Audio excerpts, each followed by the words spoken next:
everyone, it's day 48 and today I have April 2024 Indian Express newspaper. So it's a very rare day when I found one important article over the explained page and rest are not that much important. But there's one important editorial over the editorial page, that is page number 10. It is about the Iran and Israel. So what this West Asian conflict is talking about. So let us see what this article has to say about this West Asian conflict and Palestinian statehood. So, this article says that the conflict makes it clear that peace in West Asia hinges on resolving Palestinian statehood. So, in the last few weeks, Israel and Iran have crossed all the red lines in their decades-long shadow war. Israel did this on April 1 when it bombed an Iranian consular building in Damascus, killing several high-ranking Iranian Revolutionary Guard officers. On April 13, Iran retaliated by launching an attack from its mainland on Israel.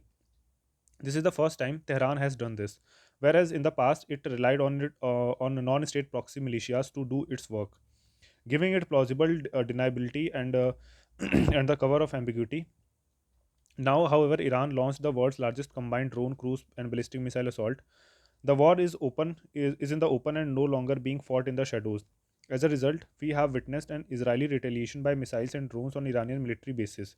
Another step closer to a broader war in the West Asia and one that may drag the United States and other Arab countries into the fray, with severe global consequences. Unlike Israel's successful strike on April 13, Iran's projectiles were entirely blocked by Israel's Air Force and anti-missile defense system, albeit with the help of US, British, French allies, and Jordan, because many of the drones flew through its airspace. The Iranians intend to do great harm to Israel despite claims to the contrary, and their failure to accomplish this represents a humiliation. Hence, President Biden counseled Israel not to retaliate but rather to take the win of having blocked Iran's attack. Yet, as expected, Israel's prime minister and his right-wing government have rejected America's prudent advice and sought to re-establish the deterrence by attacking Iran directly. Unfortunately, this most recent attack will only speed up Iran's nuclear weapon program, which is close to breakout time. The immediate question now is whether Iran will retaliate again or take a longer time to do so. The messages about this from Tehran have been mixed, uh, with some claiming the most recent Israeli attack to be insignificant and thus not worth responding to, while other officials have stated that there will be a massive response. Whatever the case may be, the gloves are off between Israel and Iran, and this is a troubling sign of worse things to come. What makes the leaders of these two countries engage in such high risk attacks that that can destabilize the entire region? The answer lies in the nature of the two regimes in Tehran and Jerusalem, who, despite their differences, share several characteristics. One is existential fear, radical politics, and arrogance. Let's address the case of the Iran first and then turn to Israel. The government of Islamic Republic of Iran is convinced that the US and its regional incarnation Israel are determined to topple its regime. Iran's leaders are scared by the 8-year war with the Iraq, that is 1980 to 88, in which Iraq was backed by the Western powers and hundreds of thousands of Iranians were killed and maimed. One of Iran's tools for projecting influence and thus self-defense is its revolutionary ideology, namely the radical Islamist thought of Ayatollah Khomeini, the revolution's leader, with its mixture of anti-imperialism, Islamic supremacism, and social justice. The regime has sought to defend itself by promoting Khomeini's ideology throughout the Middle East and with the creation of loyal militias that would exert pressure through the threat of violence against both the US and Israel. Hezbollah in Lebanon is the prime example of this effort and forms the principal line of deterrence for protecting the Islamic State in Iran. Within its 150,000 missiles aimed at Israel and its well trained militia, Hezbollah constitutes a formidable threat to Israel. This model has been replicated by Iran with comparable militia forces in Syria, Iraq,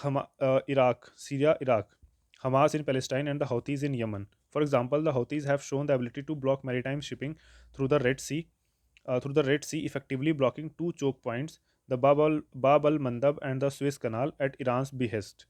With these militias, an arrogance about power has developed in Tehran, which today is on the full display with its claim to want to destroy Israel and to expel the US from the West Asia, thereby establishing its own hegemony over the region. In other words, Iran is a revisionist state that seeks to protect itself by dominating West Asia. Disruption and instability of the existing order are its top priority because these serve its interest. Like Iran, Israel's present government is radical and revisionist. It seeks to eliminate the possibility of a future Palestinian state, thereby denying the people its right to self-determination. It wishes to create a greater Israel in the West Bank and engages in act of repression of Palestinians and expropriation of their land.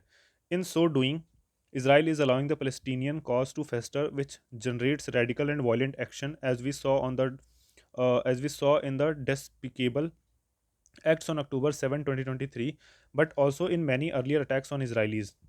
Iran benefits from the from Iran benefits from and encourages such deeds because it focuses attention on injustice of Israel and the West towards the Palestinians, and this resonates deeply throughout the Arab and Islamic worlds and beyond. In Saudi Arabia, for example, a country that is ostensibly about to normalize relations with Israel, the war in Gaza has generated nearly 2 million individual donation for a total of $190 million.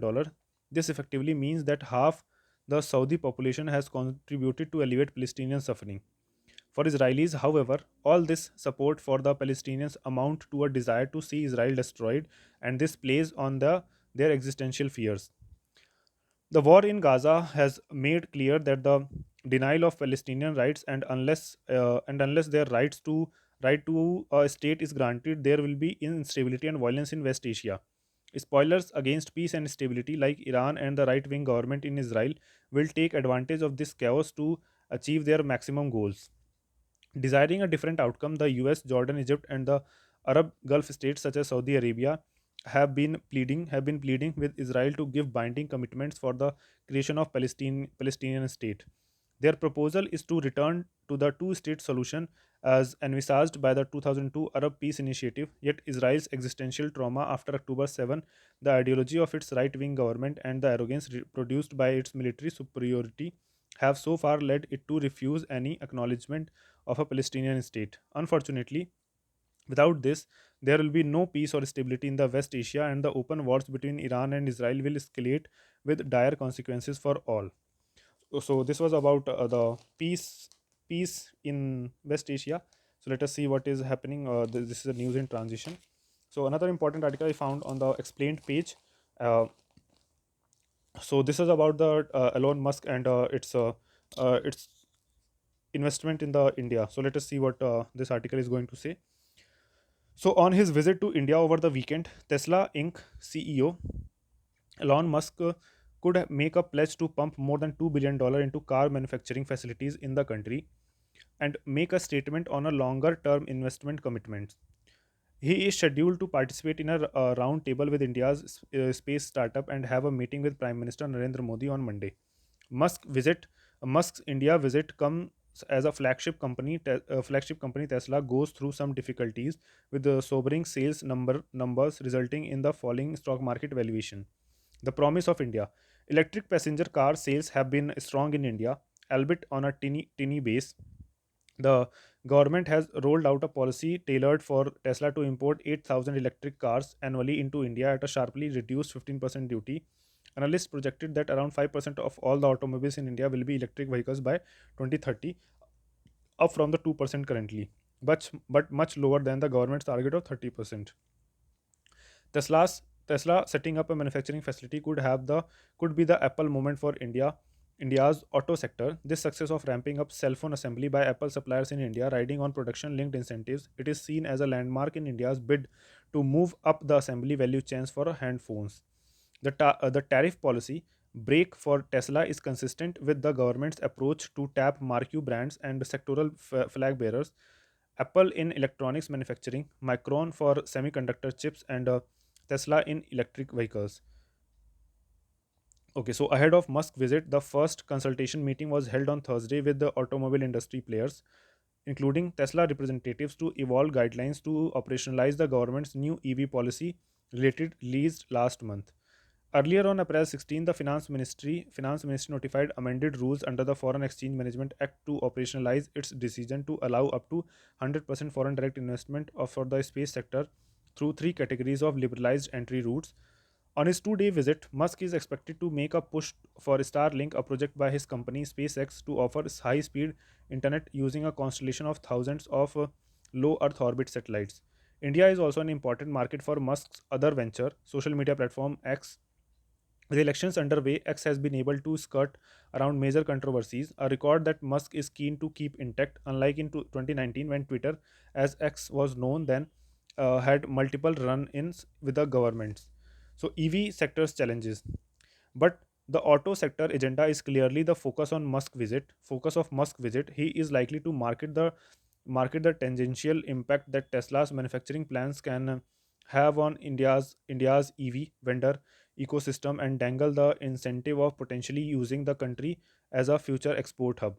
Thus, this is at a time when EV is in general and Tesla in particular are at the seeming fork in the road. For Musk, India's untapped market could be as important as the EV story is for India, especially at the time when Tesla has been outsmarted by local players in China, and the industry as a whole is facing tech disruption and a general demand slowdown.